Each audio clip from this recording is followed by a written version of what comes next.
Welcome to Wealth Well Done. Together, we'll cover a wide range of important topics surrounding money and the impact it has on our lives. From the sophisticated and highly valuable planning techniques of the ultra-wealthy to the commonly underutilized biblical teachings. Together, we'll work to improve our relationship with money and our effectiveness in stewarding it well. Here's your host, Eric Scoville. All right, welcome to the 90th episode of the Wealth Well Done podcast, where we are examining tactical, practical, and biblical ways to help you effectively steward your wealth well done. Last week, we did an unusual one where we actually walked through our website and dug into the stewardship write-up that we had, which was a 2 a.m. download from the Holy Spirit. And we walked through all of the Bible verses that are woven through that write-up that I feel like the Lord gave me on stewardship. And this week we're back with something that's a little bit more inside the box here, but not too much inside the box. So with Phil Moeller from Moeller Real Estate. Phil is a former Fortune 150 executive who has figured out how to do his W-2 exit and step into the entrepreneur world as a real estate investor and teacher, and honestly, a pretty wonderful man. As I'm getting to know Phil better, I'm excited for this conversation we're about to have here. So thank you for joining, Phil. Eric, very excited for this discussion. We just came off another discussion, my podcast. So I'm excited. I was appreciating getting to know you as well, and really looking forward to doing more of that. Yeah. Now we're going to flip the tables here and let me ask all the questions this time. That's right. We might dip into the financial realm a little bit here. So let's go ahead and get that disclaimer out there that all of this is meant to be educational for you. So none of this is financial advice to you. And as smart as Phil is, he is not trying to tell you what to do. He is just trying to offer perspective. And so you take that to your own team and decide how this may or may not apply to you. Yeah. That said, Phil, will you get us started with a little bit of the background prior to you making the leaving corporate America? Will you get us started with a little bit of the background of who you were and the path you were on before you made your leap? Yeah, absolutely. So first, I grew up in small town USA, north of Dayton, Ohio, but a large family. My family was entrepreneurial. My dad and his dad, who passed away at a young age, but started a trucking company. And then my dad and his brothers ran that out of our house as kids. And they went through the ups and downs of entrepreneurship and growing a small business, and the excitement and the challenges and all the above. But I was around it growing up, and it was kind of always a part of me and in me, and I was interested in it, right? But they also, I think, because of the challenges, they kind of guided me to college and the corporate path, which is the direction I went. So I went to school for engineering, got my degree, and went to as you said, a Fortune 500 company, and just started the engineering path, started learning and growing there. Went into product management in different roles. But while I was doing that, I was just I had this itch, like, is something missing? Is there something else out there that I should be doing? I tried a couple of just small businesses, side things. They didn't really work out well. And eventually started buying real estate in 2013, just small single family houses up to multifamily a few years later. And just, really tried to focus on educating myself, learning as much as I could throughout that process, and being the best, around that topic. There's a lot of areas of life we can talk about, but around real estate and business, just being the best investor, learning and growing and figuring out as much as I could between, learning and combining learning and action. Yeah. Okay.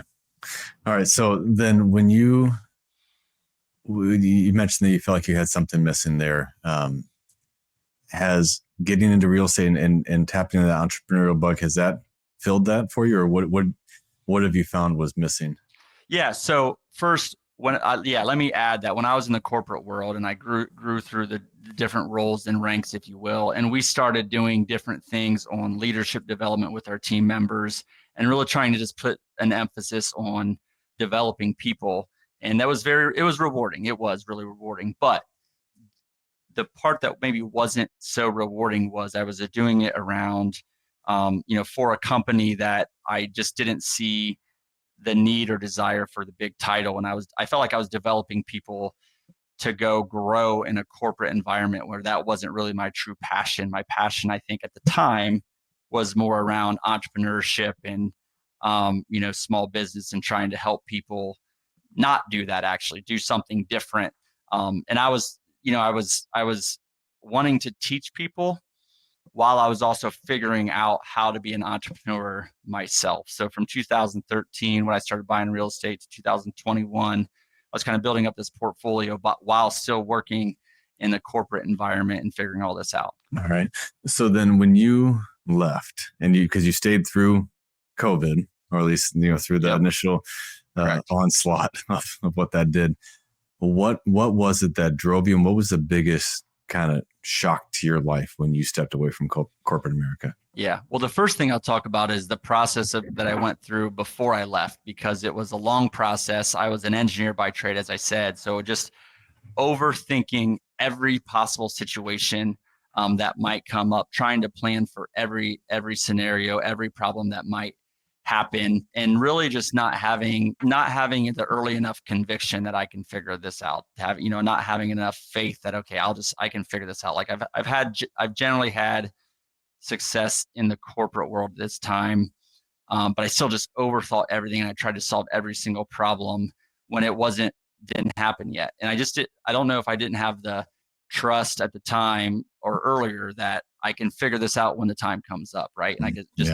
I just didn't trust the process at that time like I did afterwards. And then of course I finally left the job and realized, okay, this is okay. This is fine. I have time as problems come up. I have more focus and more time to figure things out. So, but it took a lot of courage. I mean, it really did. And ultimately it took enough faith. And I just, again, the calling, the urge was just strong enough where I said, I just don't want to regret this in 10, 20, 30 years from now, that like I didn't have this desire to be a high level corporate executive. It wasn't really like, yes, I want to do that, because I think there's a lot of, we talked about this a little bit on the other discussion, but there's a lot of trade-offs of that. Like you could earn a lot of money being a corporate executive. You really could.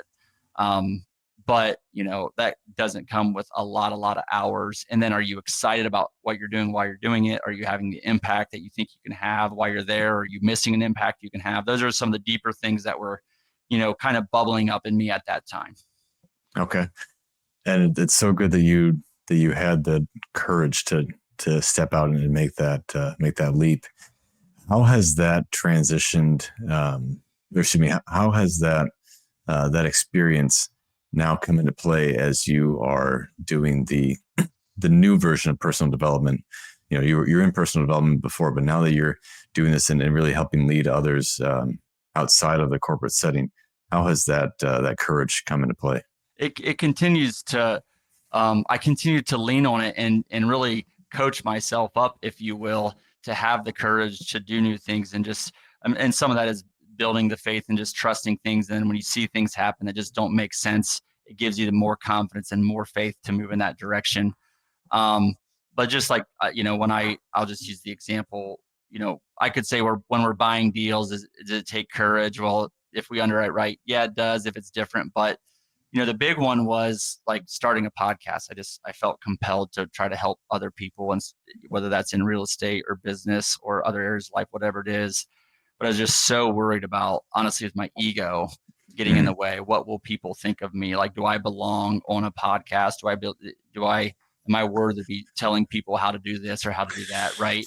And it took Eric's raising his hand. So you gotta check out the video as well if you're watching this. But I thought about it so long. And what's interesting is, just like when I left my corporate job, that like the next week I was like, yeah, this is fine.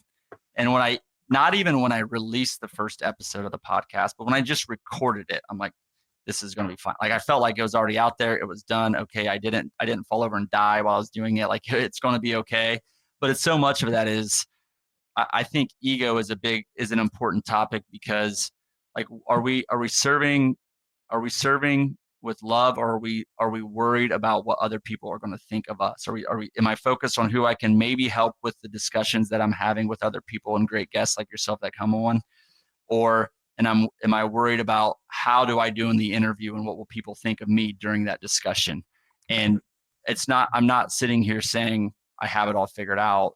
But just recognizing that, okay, is our ego holding us back from what we're really truly called to do. So, Ah, and yeah. again, I go back a lot of times to when I'm thinking about these questions, fear, regret, not failure, putting faith in God for sure.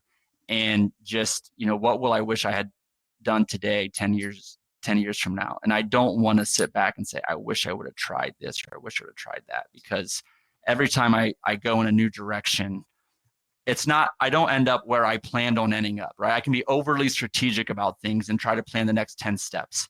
I don't end up in where I haven't ended up where I planned on. For the most part, I've ended up in a spot that's much better than what I anticipated, because, God has a plan for me, and that's not, I'm not aware of what that all is. When I see signs or directions or nudges, I'm just going to move in that direction. What I would tell people if they're thinking about a move or a next step or whatever it might be is, don't try to have everything figured out in the next 10 steps. Okay. You can have a dream and a vision of what the impact you want to have and like a mission. Those are good things, but don't feel like you have to have the next 10 steps in every single strategy. Just move in that direction, and then, use the guide rails that are around you to keep moving in the right direction. That's a good word. I try to do that. And, so far it's worked out pretty well for us. Yeah. Yeah, no, that's a really good word. We're going to try to get to real estate, but I'm in no rush. We don't need to. We can talk. All right. So I've got two things I want to go after. But the first one is this: you're talking about kind of making this jump or not knowing the next steps.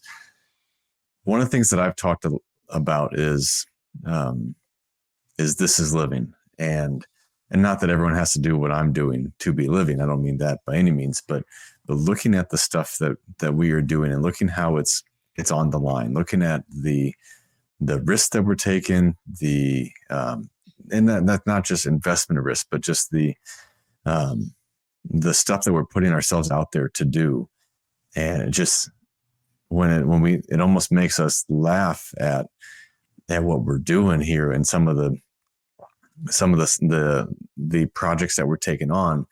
But we've been joking about, like, this is living. Like, we are going for it, and we will not be looking back 10 years from now and saying, man, I wish I would have gone for it like that. We might say, well, we went a little too far, but we're probably not going to be sitting there saying, I wish I would have gone for it. And so now for you, as you've gone through that route, and I've got a good friend of mine who is honestly reminds me a lot of you in ways here locally. And when we talked about his W-2 retirement and going for it here, and then we've got our small group is full of real estate investors now who all are in that process, and the courage to go for it and to take chances. Tell me about the feeling you have about your life today versus in 2020, regardless of COVID, or maybe 2019, just before you left the corporate world, and now as you look at your life, as you look at the stuff that you're involved in. Can you just talk about what feelings you have about your life? Yeah. I mean, first, it feels amazing. I mean, I feel like I'm just on fire in a lot of ways in all areas of life. And I'll tell you about 10 years ago or so when maybe that wasn't as much the case, but right now it just feels amazing. And I feel like I'm living in alignment. And I want to talk about that a lot, because I think it's so important to get clear on your priorities and live a life of alignment, and get clear on, like, I'll use health as an example, or we could use finance as an example. But so, faith, family, fitness, finance, but whatever your priorities are, however you want to say, you could say spiritual, mental, physical, emotional, right? Think about your priorities and what the order of those priorities are.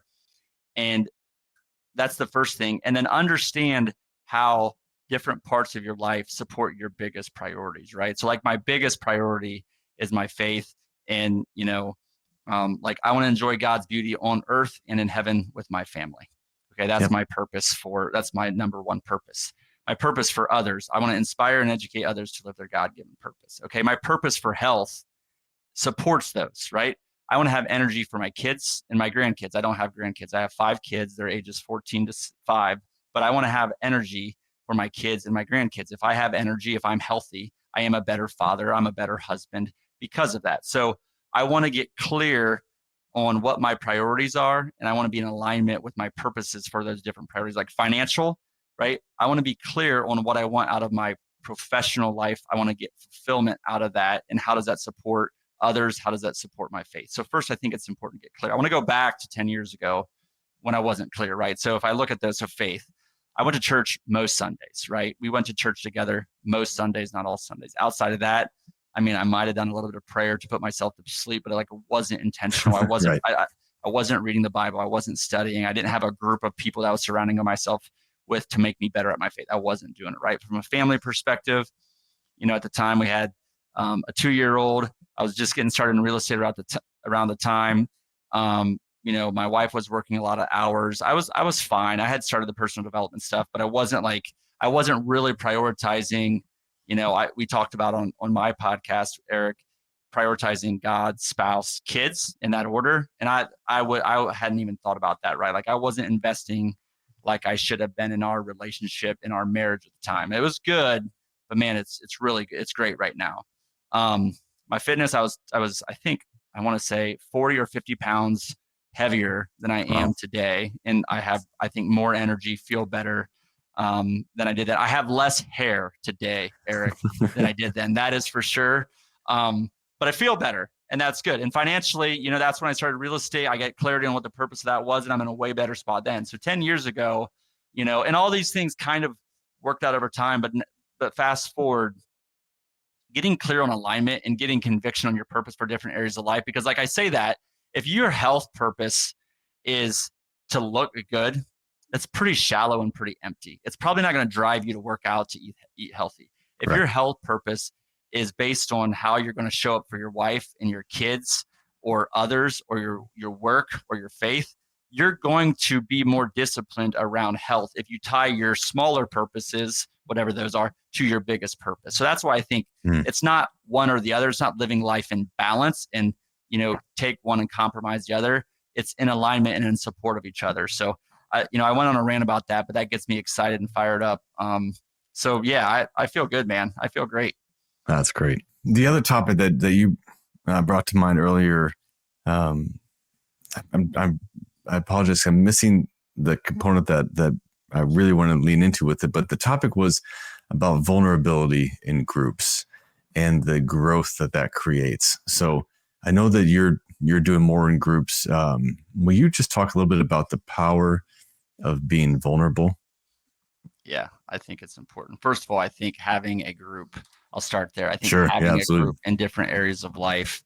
I know you're doing different things in the different areas of life for people, but having a group. So again, if I go back to aligning your life and priorities, I think your network associations, like you become with whom you associate, is such, you're the sum of your associations, or you are the sum of your networks. There's so many quotes we could say, but it's so true, right? If you just look at 5 people that you hang out with, that's who you're becoming, whether you realize it or not. That's happening. So like, pay attention to what you're consuming, pay attention to what you're paying attention to, I think is so important. I'll start there. So if you don't have a group around faith, or if you don't have a group that's trying, around family or finance, like if you don't have groups that you're in, that doesn't mean it's completely, but you're missing an opportunity to learn and grow in that area of life. So I'll say that Absolutely. first. And then I think, I think what's important, and this is going to be around business, family, faith, especially, is having a go-to group where you start to build a relationship and start to be vulnerable. And it just, like when you're vulnerable, even in a work setting, if you're vulnerable about challenges and issues, it just opens up the door to have real conversations. I think in society, 95% of, they call it small talk. It's small, it's surface level, and there's no depth to it. But if you start to open up and have a conversation, like try it, go try to have a conversation with somebody and get deep with somebody. And by the way, the way to do that is open up yourself and really share and be vulnerable with them and see what they give back to you, right? And see what relationships you can build because you're vulnerable. See what you can learn. By the way, you're also going to realize a lot about yourself, and that you're this thing we call a human, and you make mistakes, as do the people you're talking to. So when you talk to them and you talk about your issues and your challenges and your vulnerability, you're going to realize that they're not like, oh my gosh, Phil's the worst person ever. That, like, what they're like, oh, Phil's human like me. Or actually, they're not even going to say, they're going to say, oh, I'm human like Phil, right? Because they're going to be thinking about themselves and like how they fit in. Correct. So I think, the other thing I've heard is like to tame your fears, name your fears. And the first time, I'll go back to the podcast example, right, that we were talking about earlier. When you do something for the first time and you get it out there, it is like this weight off your shoulders, and it's like this de-stressor, and you just let it go, right? And I think it's so important to do that. And if you can have people that you trust or build relationships with that you can do that, I think it's so powerful. All right. One question before we jump into real estate. What is something that you have shared out of vulnerability that has made the biggest impact on the person that was listening? Oh, man. Oh, boy, oh, boy, oh, boy. That made a biggest impact on someone. I just preached to you about vulnerability, right? So I have to think about You're on the spot. I mean, I've talked about porn and all sorts of other things on this show. So I'm already vulnerable. I'll just say this. I think the biggest thing I'm working on, I got 5 kids. The biggest thing I'm working on, I talk about like in our groups, is like just being patient and present with our kids all the time, and not being triggered on silly things that happen, right? It's just really trying to work on that, because chaos happens and it's inevitable that it happens. Like I'm trying to work on, okay, how do I make sure like I stay in this present moment and really be the dad that I want to be.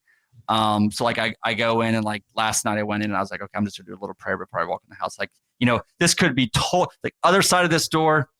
We don't know what's going on, right? Like, be supportive to Marsha, my wife. Who knows what the kids are doing? Like, we got a 7-year-old that could be doing anything.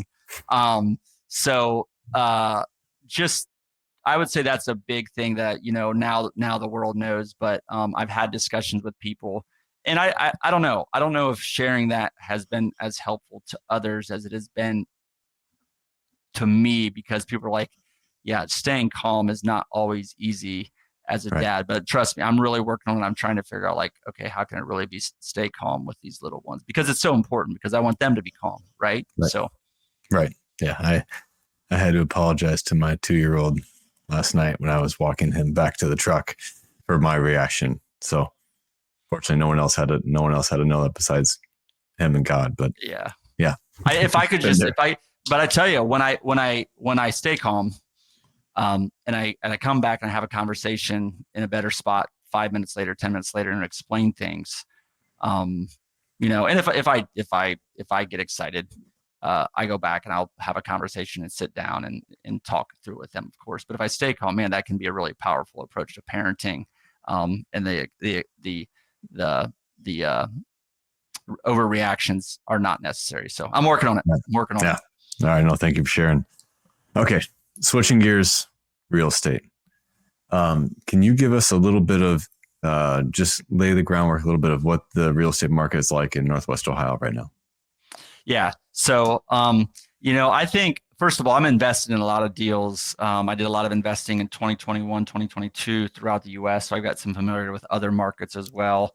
We're invested, our apartments are in as you said, Western Ohio, Dayton, and then north of there as well. So getting into Northwest Ohio. And I would just compare the two and say, like, there's a difference there's just slow and steady growth in cash flow versus like these cycles. And, the Southwest, the Southeast, some of the West, it's very cyclical. And if you can time it right, or if you really know those markets really, really well, you can really do well. If you have the right operators, the right ownership structure, the right debt structure, and I say that because I've invested in some of those other markets, and I didn't have the right timing, right? 2021, 2022 wasn't necessarily the right timing to invest in some of those high cycle markets, because there was so much construction going on into those markets at the time. So supply demand just works, rent drops, interest rates go up, all these things that are working against us. But there's a lot of people struggling in a lot of those markets. I would just say, we haven't had the same level of challenges, in Ohio, in the Midwest, I'll say in general. It's just more slow and steady. And I think what's important, like what I tell people is, what do we anticipate the market does? I would not have aggressive market assumptions. Make sure the deal works in the current market with the current economy, current interest rates. And then, just make, like, what you need in real estate to be successful is time. So make sure you have a deal that's structured properly. If the market's great and you have opportunities to exit, if that's part of your plan, then do that. And, there's different asset classes that we want to exit on shorter term. And there's, if we get into B class or a little bit nicer multifamily, it's a reposition and hold long-term is what we're doing. So, yeah. Okay. Yeah, but comparatively speaking, if people are in different markets, I just say it's a little bit more slow and steady, predictable, probably maybe a little bit more cash flow than some of the other markets, but yeah. Okay. So do your best to eliminate your bias toward your deals that you are actively operating. If you are giving someone coaching into where to go, if they're getting into real estate, and we were just talking on Phil's podcast that, I think portfolios should have 50% real estate, and that's a blanket statement which needs to apply to each individual situation. But I like it. The better way to say it is, I like it when portfolios have 50% real estate or more. And so if you're talking to someone who is thinking of getting into real estate and they have the job flexibility and skill set to go and operate themselves, single family or multifamily, or they, and let's say they can do that in the Midwest, or they can do that on a coast, or they can get into syndications, different asset classes. Where would you recommend that they get started? Or what do you like the most? I think that's dependent on the person and their time available to spend, which you said some, and then the money available to invest. Let me just help you out there. Let's say we've got $2 million that's liquid, ready to go, and we've got a 7+ year time horizon. All right. So for 2 million liquid, 7-year time horizon, if there is an interest and flexibility to go do this, I would then say, okay, your best returns in real estate are going to be if you're actively involved in it. So you can probably get a 3, 5, 10% premium on your money if it's about your returns, if you're more actively involved in it, which means you need to do more work to learn it, right? I think so. Where I would start is educate yourself on an asset class you want to be in. If that's multifamily, industrial, so whatever it would be, start educating yourself on it. Start networking with others that are doing it. So like find someone that has something to offer that you don't have. So if you have time and money, but not the expertise, who has the expertise that maybe you could partner on in some way, maybe on a smaller, earlier deal. But I would just really focus on education and your network, and you can get a bigger return if you're willing to do the work or have the capacity to do the work, and identify the person to partner with. So I would say that. However, if you don't have that, like if you don't have that time or the ability to find deals locally, or you just don't want to, which some of it is, where do you see yourself long-term? Do you see yourself kind of active in real estate or more passive? If you go the more passive route, investing in syndications, generally speaking, the returns are in the 13 to 15% projected range, but a lot of that depends on the operator, the market they're in, the deal. I would just say if you're doing that, either partner with someone that is doing the legwork that you trust. Okay. So, just because investing in syndications, I've done a decent amount of it, and you need to be knowledgeable. There's so many nuances into underwriting and understanding the deals. There's a lot to that, where until you find your good operators that you're going to keep going back to, you really need to be thorough, and it can almost become active investing. It's just you're looking at the paperwork and the numbers and the details and the market and all that stuff. Right. But I just wouldn't, it's passive investing is a pretty loose term.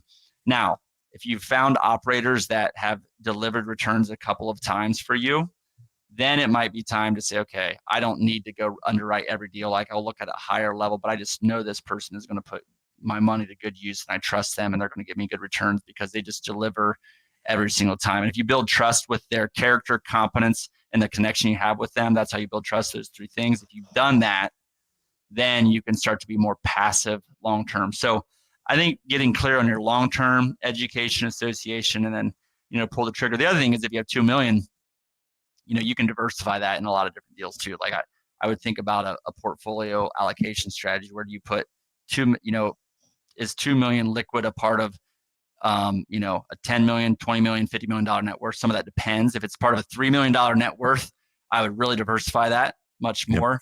And even early on, you might diversify a little bit more so you can place your money in different spots and learn who the good operators are that you're going to then put bigger chunks of money in with later. So that's how I would kind of guide it. That's good advice. I appreciate that. What's unique about your underwriting? I don't know that I want to be unique in my I don't know that I'm trying to be unique in my underwriting. I want to make sure it's conservative. I want to make sure we really understand our underwriting. Like we're really focused on what our underwriting is, and then we're building budgets for all of our properties every single year, and we're learning. And then we have the same line items in our underwriting, in our budgets, in our P&Ls that we do in QuickBooks, so we really can understand how we're performing, and our revenue and expense categories get more and more predictable. So I don't know. I don't think I don't want to say anything's crazy unique, and I don't think I want to be unique. I want to make sure I'm just being conservative, because when you're in an Excel sheet and I have this set up, I can change a number and make this look like a great deal like that, and I can make it look like a bad deal just like that. So just making sure you stick to your standards, I'd say, is what's really important. So if that's unique, I don't know, but that's what we need to be doing. Well, that wasn't a trick question, but it definitely left the door open for you to really explain who you are in regard to that. And so I truly appreciate your answer there. You don't need to be unique in that sense, but just staying true to the identity. So thank you for that. Will you tell us a little bit about your current projects? Yeah. So like my team is phenomenal. So the stuff that we have that we're operating now is running. We're so blessed. And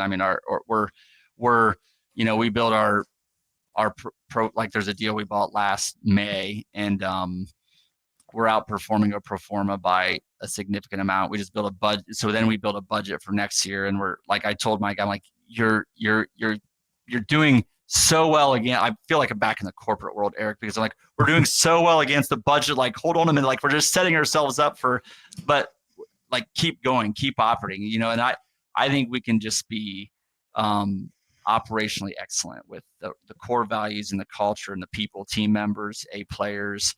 I'm so fortunate. I'm really not I'm right here. My desk is, my office is right next to my team members. So I'm here to support them however I can in many ways. We have a weekly meeting where we go through all the metrics every single Monday. So, really our deals are going great, and we have a couple deals in the pipeline that we're really taking a hard look at, have some LOIs out, but you never know whether they'll shake out and work out. There's a negotiation and things that have to happen before it comes to fruition. But operationally, we're just really excited with what we're doing. We're really dialed in our metrics. The team is just working so well together, so we're pretty fortunate.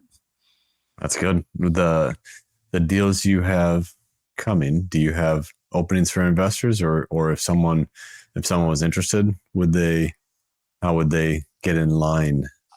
I think so. We will send like the next deal that we're hoping to get. We have the capacity today. We will send deals first to to investors that have invested with us in the past. So if it fills up, there might not be, which I get some pushback from people, but I want to take care of our first investors first. Yep. So I think this year we will have capacity for new investors, I anticipate. Okay. At some point, whether it's the next deal or not, I don't know that for sure, but I think we will. How fast are you trying to grow? Eric, I struggle with this question because I want to really be clear on the purpose for money and what that means. So we have a 10-year target. We have a 1-year target. But that is driven from how much we want to give. So we have a big goal for year 10 on how much we want to give. We have a big goal, the game, the chase, and what we're trying to do. We have 3 purposes. Like I have 3 purposes for what I'm trying to do professionally. Okay. So the first one, I want to inspire and educate others to live their God-given purpose. So that employees, we're trying to think about how do we, and everyone we touch, contractors, residents, how are we making their lives a little bit better, right? I want to have a team that wins together. That's the second. And the third one is I want to donate a lot. And that's where the donate a lot, we have goals for that. That drives then our business plan and our goals around what, how much acquisitions do we need to have? What is our operating income from all that stuff kind of stacks up to, if we do all those things, we'll be able to donate a lot. But I'm not going to sacrifice stupid decisions for growth, right? It isn't worth it, because it can all crumble if you do that. So I don't know. I'm almost curious. I'm not trying to flip the script here, but like, I'm trying to make sure that what we're doing is founded in the right principles, and not just for the sake of money for the sake of money is not the right answer, right? So there has to be more to it than that. I love it. And interestingly enough, the next question I had on my list was, what does stewardship mean to you? So you kind of already tapping into that. Yeah, I think there's a couple. I think it's time and money. I think it's time, talent, and treasure. So I'll use the 3 T's. But first of all, a lot of what I do right now, or one piece of what I do right now, is just from a time perspective. I just try to coach every single thing I can with my kids. And maybe I would be there anyway, but I probably wouldn't be at the practices. And I'm just like, softball and baseball season are coming up here, and I'm like, I'm going to tell Marsha, like, hey, I'll see you, this weekend, because Monday night, Tuesday night, Wednesday night, Thursday night, Saturday morning, whenever, I'll be on the baseball or softball fields, coach as much as I can, engaging with my kids and all those kids. So I do a lot of that. I'm on our school board, try to be involved and support the church. But just from a time perspective, a lot of it is around supporting kids and kids' activities and some other community things.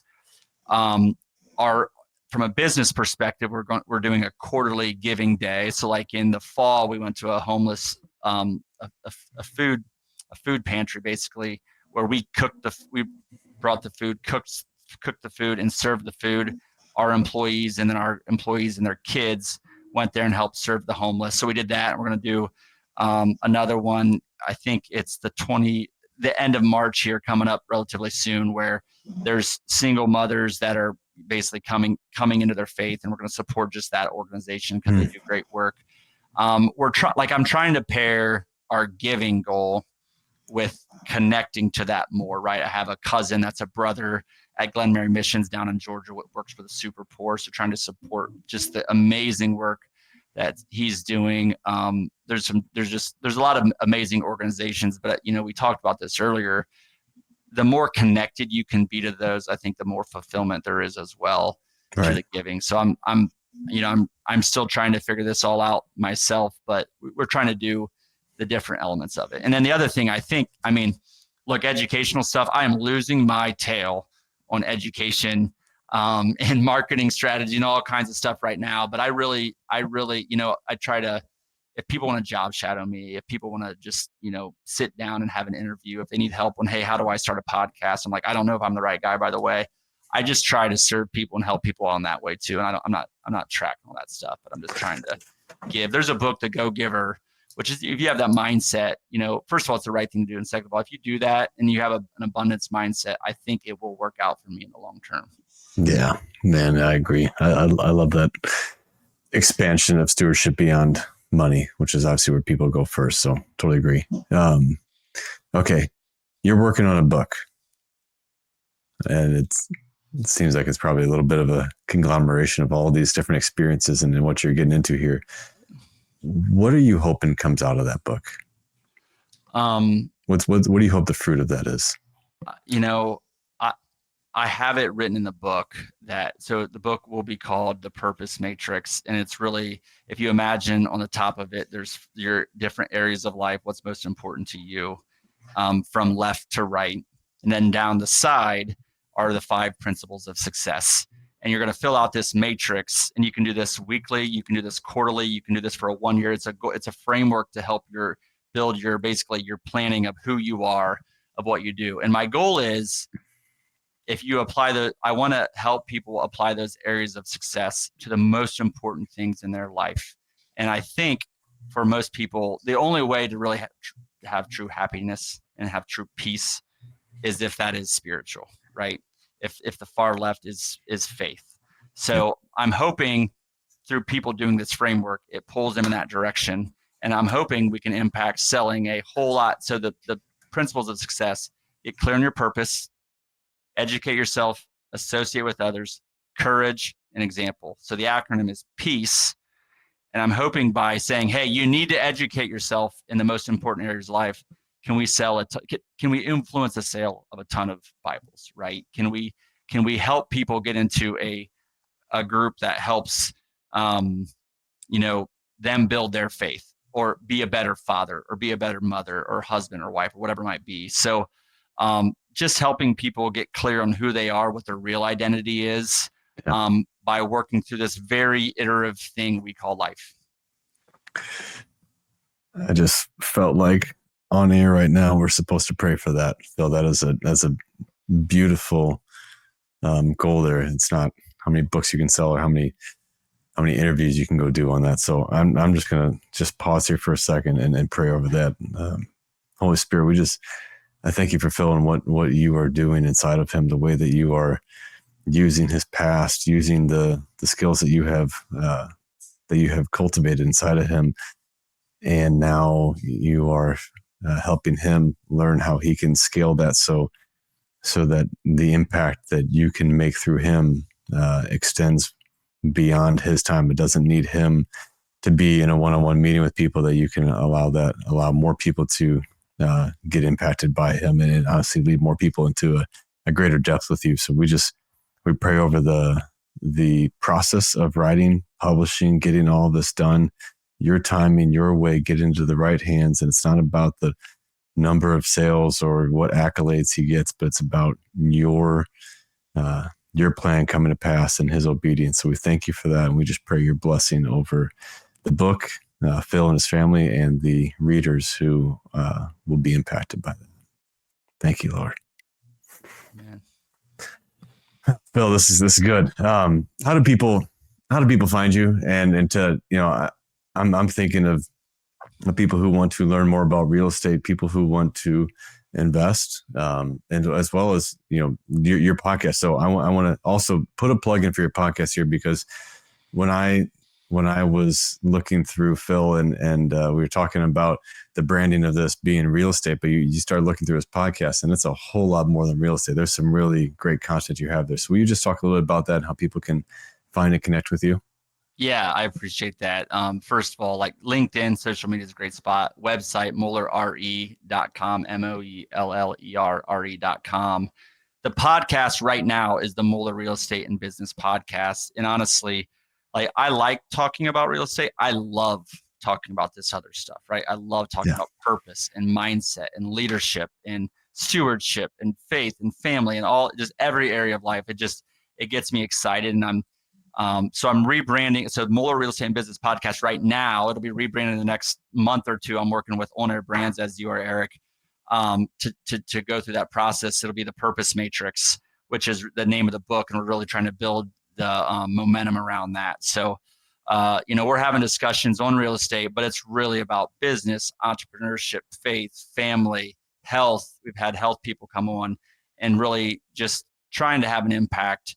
Eric, you have a amazing platform where you're using your business to have an impact in a lot of different ways. And that's what I'm trying to do. And that's what, we encourage the listeners, like whatever you're doing, wherever you're at, whatever phase you're in, there's good that you can do with your business, with your career. There's lives you can impact. And that's what we're trying to do. And I'm just trying to figure it out and just trust in the process. And that prayer was beautiful. And, there's just been so many things where maybe I just, if I lack the courage or lack the faith here and there, there's this sign or something that happens that it's like, oh my gosh, like this is amazing. And I just keep moving in that direction. So anyway, I'm preaching again, but that's how people can find me. So thank you for that. All right. Well, I encourage you, if you're liquid and looking for investments, I encourage you to check out Moeller Real Estate. And if you're just hungry for other sources, I encourage you to go check out that podcast. You have some great content on there. And so I encourage people to go check that out. Phil, thanks for the time. Thanks for being on here with us. It's been great to get to know you, brother. Eric, thanks so much, man. Appreciate joining you on both sides here. This has been wonderful. Thank you. Yeah, absolutely. Have a great week, everyone. Thank you again for listening to Wealth Well Done. Be sure to subscribe to the show on your favorite podcast player, and together we'll continue to improve our relationship with money and our effectiveness in stewarding it well.